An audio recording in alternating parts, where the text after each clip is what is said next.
રોજ સવારે ચાના 10 રૂપિયા તારા અને 10 રૂપિયા મારા, ટોટલ 20 રૂપિયા. જમ્યા પછી એક સિગરેટ તારી ને એક સિગરેટ મારી, એના ટોટલ 50 રૂપિયા.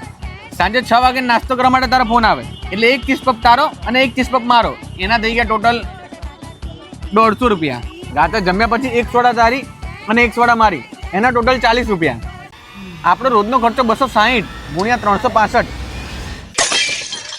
મારા 95,000 તો તારી પાછળ વપરાય છે. મારા હાલા હું તારી લીધે જ ગરીબ છું. અલા ગરીબ છું તો એબ્રોડ જતો રહે ને.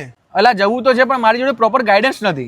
અરે ગાઈડન્સ જોઈતું હોય તો કરિયરલાઇન વર્લ્ડ એજ્યુકેશન ફેરમાં જતો રહે ને, જે 16 એપ્રિલે સુરતમાં, 17 એપ્રિલે આણંદમાં અને 18 એપ્રિલે આપણા અમદાવાદમાં જ થવાનું છે. જ્યાં 9+ દેશોમાંથી 90+ પ્રતિનિધિઓ આવવાના છે, જેમ કે USA, Canada, UK, Australia, Germany, France, Ireland, Dubai, ન્યુઝીલેન્ડથી પણ આવવાના છે. એમાંય જર્મનીમાં તો free education in ranking universities. અને આ ફેરમાં દરેક ગાઈડન્સ મળી જશે, સ્કોલરશિપ, વિઝાસ એન્ડ કરિયર્સ. તો તમે પણ રાહ શેની જવો છો? આજે જ રજીસ્ટર કરો કરિયરલાઇન વર્લ્ડ એજ્યુકેશન ફેરમાં. અને હા, લિમિટેડ સીટ્સ અવેલેબલ છે અને એન્ટ્રી તો ફ્રી જ છે, તો જવાનું ભૂલતા નહીં.